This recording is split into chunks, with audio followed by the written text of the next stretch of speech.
YouTube! You already know what it is. We're doing back-to-backs when it comes to some Blue Eyes content for you guys. Just got back from locals like last night. Got first place on the list that I posted the other day with the Snake Eye Vengeance dragon. It was like a again pure Primite Blue Eyes build with just like literally 20 non-engine in main and 42 and plus even more non-engine in the side. We had the Battles of Legend. Um, Monster Mayhem like pre-release, so the event like was worth a little bit more money than usual when it comes to like my Wednesday night local. So took that to the locals, got first place, beat Malice, beat Mitsurugi variants, Mitsurugi Fiendsmith, Mitsurugi Rise. It'll beat a White Forest as well, and I did get the top spot. So yeah, guys, the deck can still put up a fight, and today I've got a really, really, really high level, highly technical, spicy um, deck list as well as a matchup replay against Fiendsmith Mitsurugi, one of the better Fiendsmith variants out there. Fiendsmith Mitsurugi, I think, yeah, probably a top tier deck. Mitsurugi is definitely, as you guys know, eclipsed Malice when it comes to representation at top tier events, like tier two events, like regionals and beyond, so YCS or nationals. But yeah, let's get right in. We're gonna start off with the matchup, and then we'll do the quick list upload, and then stay tuned. The list is pretty spicy because this is a Blue Eyes Primite Magia build, right? This is not a typical pure Blue Eyes Primite build. That list is probably a little bit more competitive just because it's more consistent. It does the same thing over and over again over a consistent period of time, over a consistent period of like a long tournament. But we do have a Magia package within this build that makes it a little bit more fun to play, a little bit more of a higher ceiling, a little bit more combo heavy. But I'll talk a little bit about later, what the benefits to, doing that type of approach is once we get to the list portion of the video. So cool, right from the start, we do decide to go first. We win dice. Opponent's got Salesman, so he's got a board breaker. He's got Mitsurugi prayers. He will be full velocing us. And then he's got a pre-prep, and then he's got the Mitsurugi ritual. We open the mausoleum brick. We got wishes, ether, droll, which is going to be very impactful against this matchup. And then, of course, brick eyes, white dragon as well. Excellent. So we start off with the ether, of course. We go load, add the drill beam. They probably will fool here on resolution. Yep, there it is. Um, Pay attention, folks, here, because this is the line that you should be taking with your Primite engine should you open it.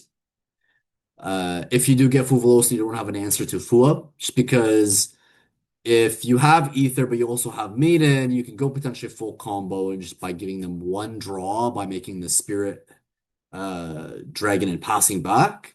But in this case, I believe I do something a little bit different just because um yeah, I didn't want to give them necessarily too many draws. But let's see how I end up handling this. I think maybe in hindsight we'll discover something new. So we add the Veiler as well as the Ultimate Fusion. Okay. In hindsight, what could have happened was I could have added what do you call it? The um Maiden instead of the Veiler, and that way I could have actually made a Spear, which only would have given them one draw. I think that would have been just as fine. In hindsight, I think what I was probably thinking is I was taking a look at my hand. I saw Drill Beam, and then that potential Veiler. I thought to myself, that's pretty much good enough. And if we added the Ultimate Fusion as well, I thought to myself, I was probably just fine. But yeah, let's see how I approach this. I probably just set and then pass. Yeah. So they go sales ban. They do call the drill beam, so they turn it off. There's no point in interacting here simply because, why would you drill beam it and waste it when you could potentially use it when you could potentially have it completely turned back on and live right from the start when they do pass back. So they add Mitsurugi mirror as well as Habakiri. We do droll here. They do add an Ame and chain off the prayers. They go summon, they blow up the blue eyes, which is fine. We end up chaining the ultimate fusion to pop the Ame on resolution. We make Tyrant. So we pop theirs, they pop ours, and then they go Fiendsmith. And here is where we let them, I believe, just go full combo for Fiendsmith, but this is completely fine. We will absolutely win this. They deal some damage, which is also fine.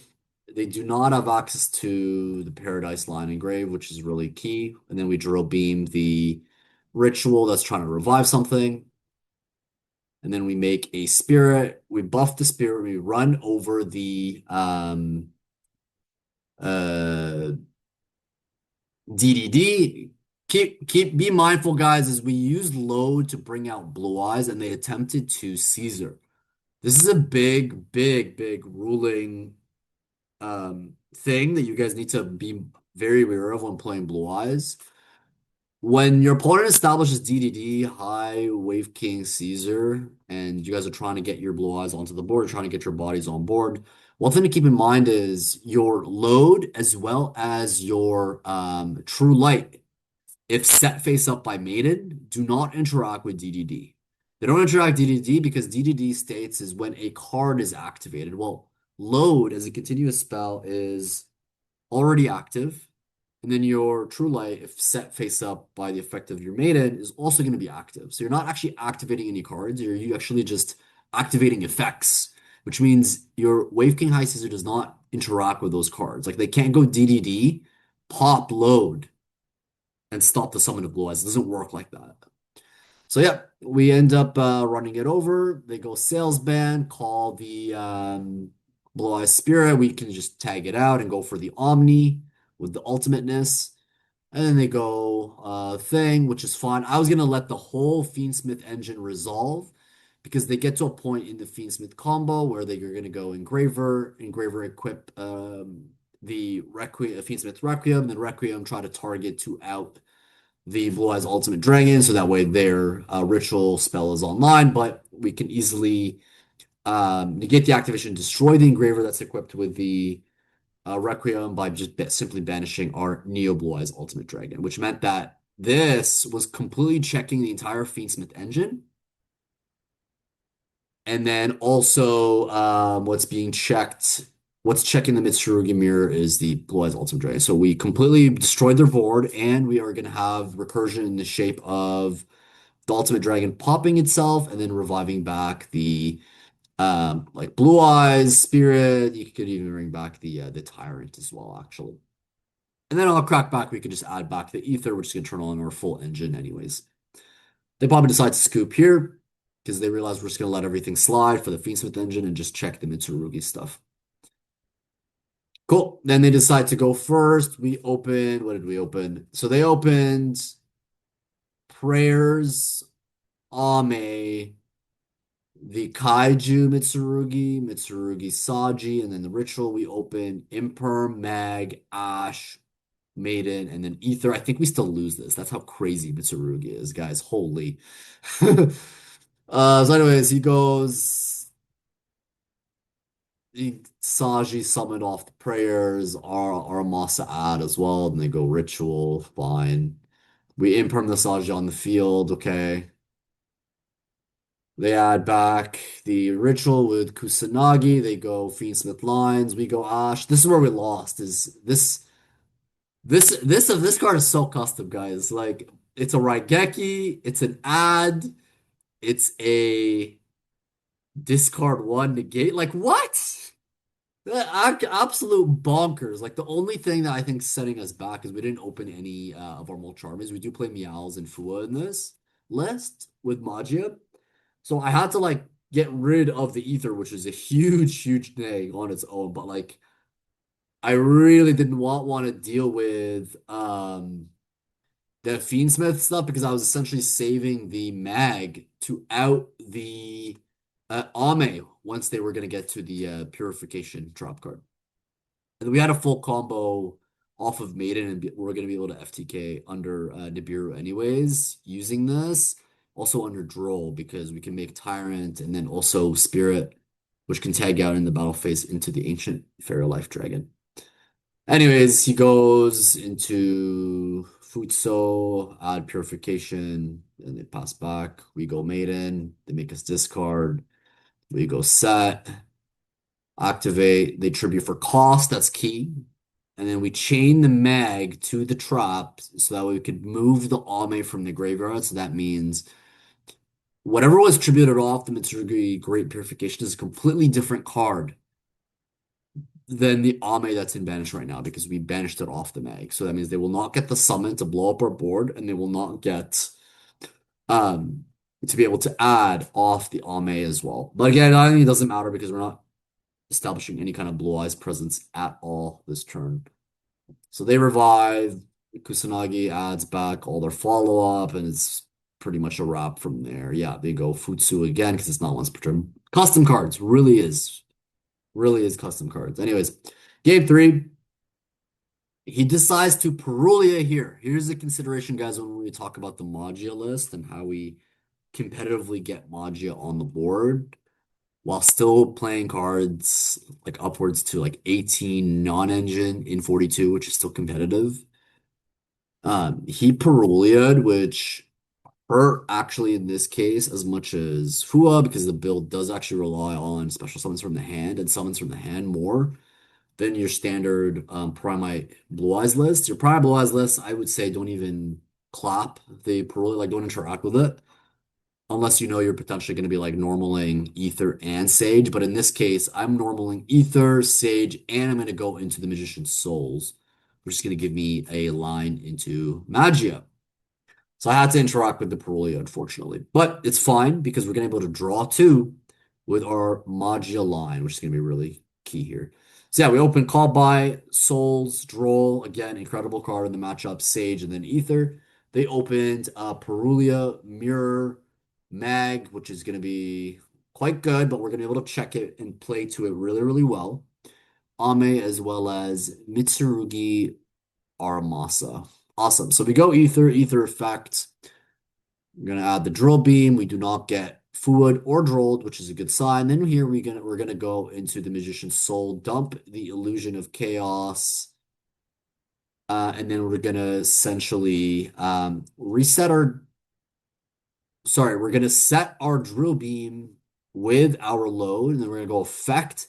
This is a moment that they have to ash because now we're threatening Pot of Greed. Um, And then it looks like I added Maiden as well as Load, which is, not bad draws. It helps us with hand econ, but we didn't see more hand traps, but it doesn't matter because we have access to draw, and then we're also going to get access to an effect failure and throughout the combo. And then we're going to reset back the drill beam because we kept the ether barrel onto the field. So it's almost like you're getting a draw two with the Magia lines for free because drill beam just resets itself and you don't necessarily need the load on the field. It's a good insurance policy, yes.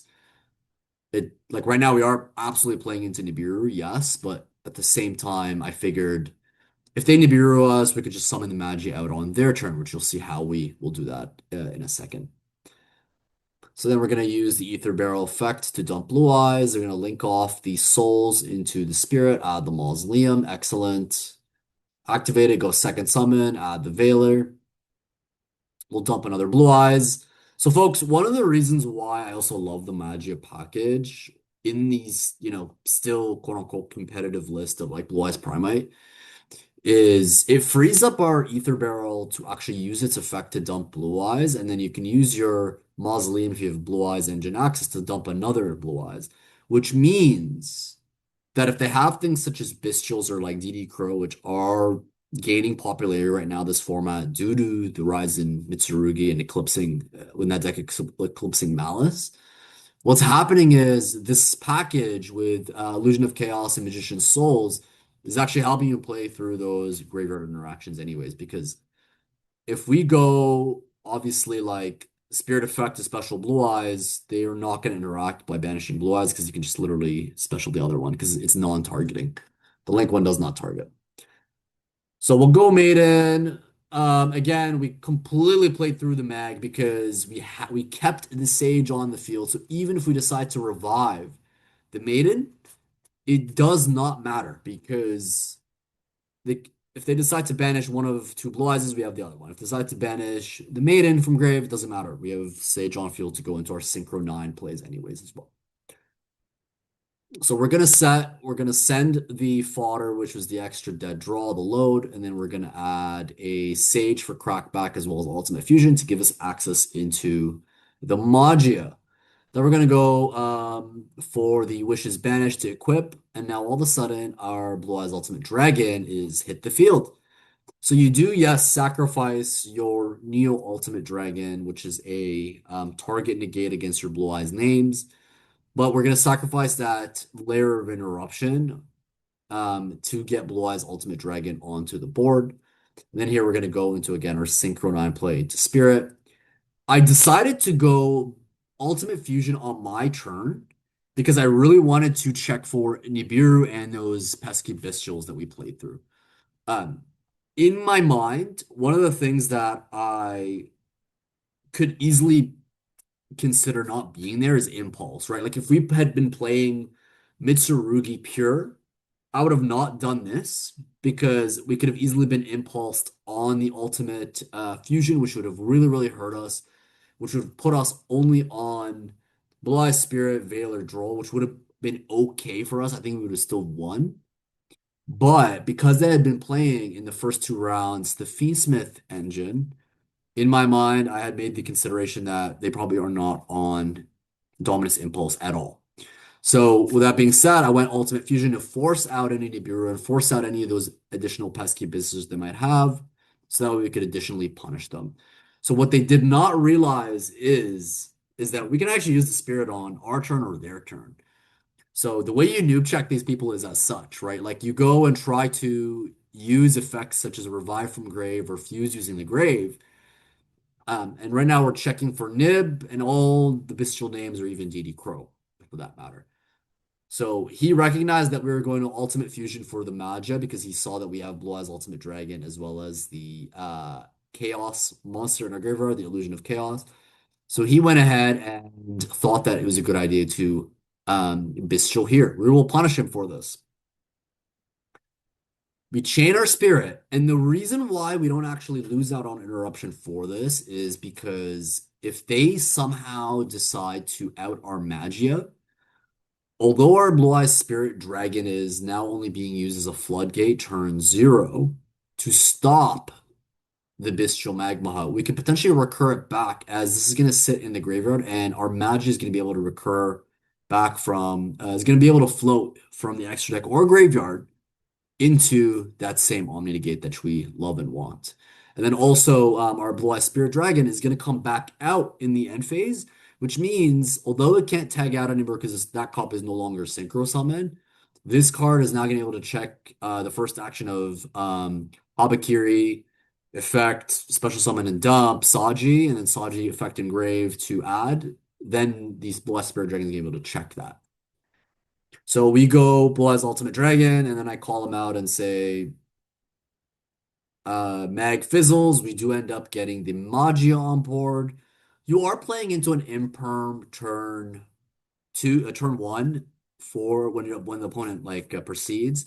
But in my mind, I was just like, I mean, Magi's hit the board. The game's probably done. We have Droll, Veiler, and then a Drill Beam that's going to be active in draw phase, which is going to be pretty insane.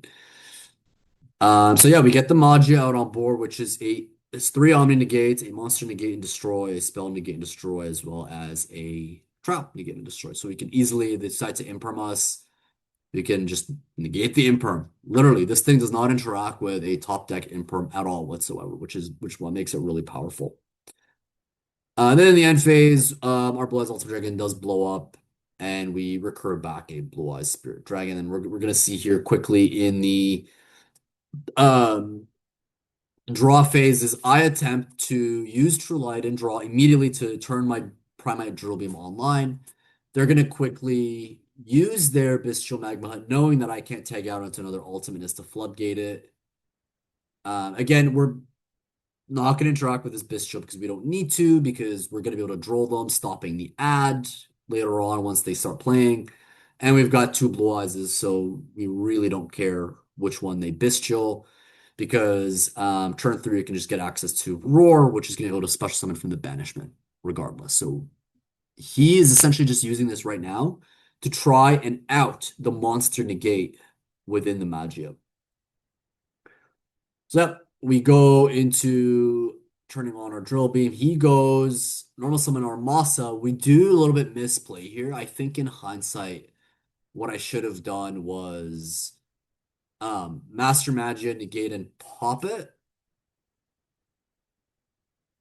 Simply because I wanted to go drill beam out it, so that way um he doesn't chain prayers, but that was a misplay because regardless of what I was gonna do, Magia and or drill beam actually does not win in this interaction because he has prayers. Like prayers beats Magia chain three to it or chain three to drill beam because he can just chain the prayers, tribute this anyways into the graveyard and just he dodges the effect. The only thing that actually makes more sense is Magia because it negates the effect. So right now he's technically going to get an ad as well as the ad off Aramasa as well.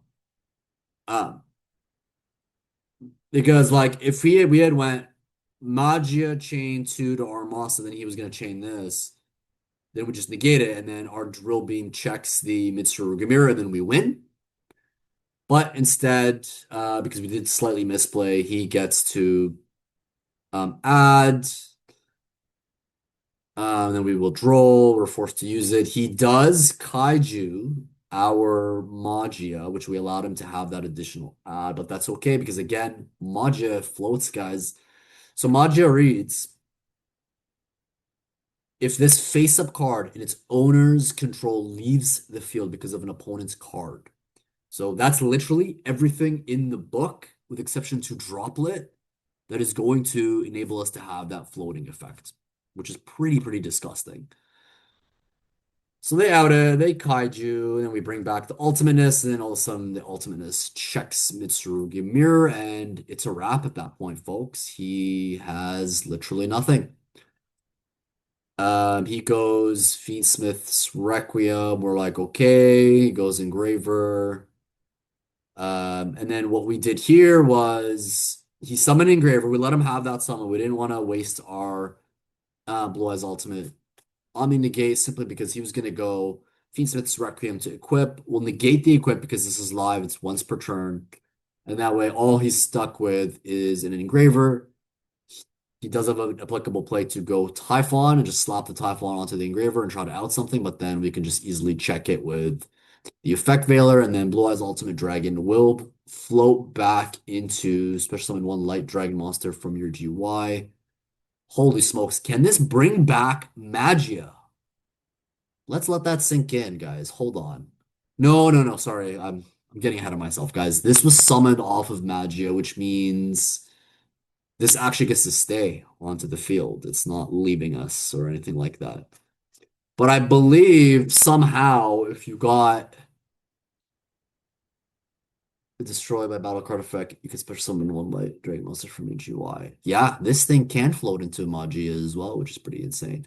But yeah, guys, that's the game. He tells us GG's. We tell him we cooked you, man. He says something mamped. I don't know what that is. But yeah, let's go for the list quickly. Want to wrap up the video. It's a list of 42. I like staying around like 41, 43-ish. 42 has been like a really nice number for me. We got Ash, Mag, Droll, one Veiler because it's garbage, two Bells, two Droll, two Nibs, and then three Impermanences with the playset of Fua. So that's 1, 2, 3, 4, 5, 6, 7, 8, 9, 10, 11, 12, 13, 14, 15, 16, 17, 18 hand traps, and we're still able to get out Magia, which is pretty cool. In the past, I was playing three of this, but it's kind of brick, so I'm playing just two and the one Illusion of Chaos, just because all three of those cards do the same thing. So having three cards in 42 is still pretty good odds. This is purely an extender, guys, and you saw how we did it. We were using this to sack off the drill beam and load to draw two, so we can have that draw power within our deck. But then I realized, like, you still kind of need to play a lot of different hand traps to make this deck competitive in case you do go second. Because going second, I'm completely siding out these Magician's Soul and the Illusion of Chaos. It's just, it's a, yeah, it's a non-topic in my opinion. It's like, it's not even up for debate, right? Because these things just are not fast enough in the current format to compete going second. Going first, though, it's a Pot of Greed and Magia, which is pretty clean. You saw on the list the other day that we played Purge. Because Purge conflicts with this engine, we're not playing it. And so we instead of the three purges, we put in one mag and then two ghost bells. So just as good. This deck that technically does have a lot less what's the word? Tyrant Dragon targets. Like a lot of times Tyrant Dragon is just like a board breaker. It's not really resetting anything, unfortunately, but that's okay. Because in the side we're playing Lancia, Meows. Call by, Duster, Talent, and then three thrusts. So that way we're able to get some of these traps, such as Similar Archfiend and Gnomes live for floodgating our opponent, because we can easily destroy our opponents if we're able to floodgate them. And now all of a sudden we have one, two, three, four cards for the big matchups such as Malice and Mitsurugi to be able to side in to give us access to trap cards that we could loop off of Tyrant plus 4 plus 3 is 7, so that's 7 trap cards. So 3 imperms, 3 thrusts, and the gnomes or similar archfiends to be able to really debilitate our opponent going first, should they decide to hand trap us. Against Malice as well, because they have Bestials, and the Bestials are just more popular because of Mitsurugi. You're gonna see a lot of people like, start dabbling a lot more with Bestials in general.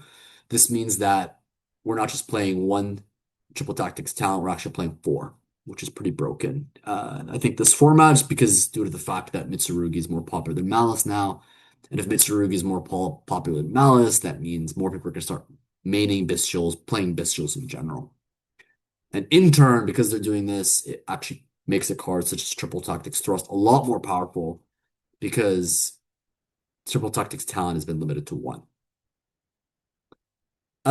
Let's quickly talk about the side and then just wrap this up. I've got one Tyrant, one Blue Eyes Ultimate Dragon, the Magia, the Neo, Ancient Fairy Life Dragon. I think this thing is still mandatory even in this build. Like, there's a world you cut this for another Tyrant because 2 Tyrant does come up in this build, but Ancient Fairy Life is it's just OP. It helps you play under Nibiru really well.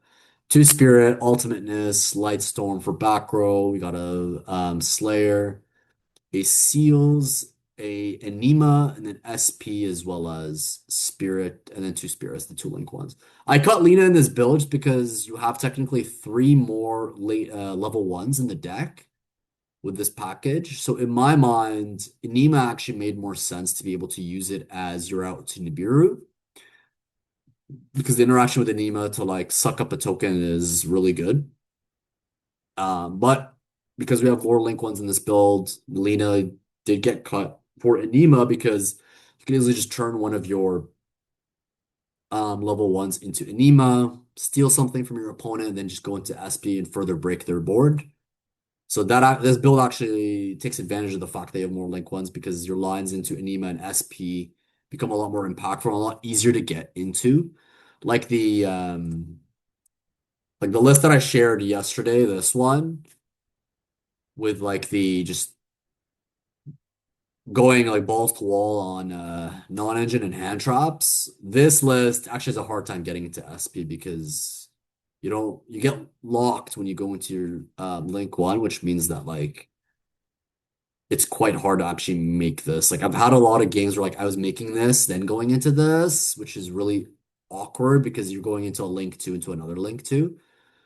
But with this build, it's a lot easier because you just have more link 1s to access in your main deck anyways. But yeah, folks, that's it for me. Hopefully you like this list and you also liked the Mitsurugi Fiendsmith matchup. I thought it was pretty competitive, a lot of really cool interactions. We summoned out Magia. They outed Magia. Magia did its thing in terms of floating. A lot of really cool, I think, learnings from that one high level matchup. But yeah, hopefully you guys like the content and subscribe for more. I'll talk to you guys on the next one. Peace.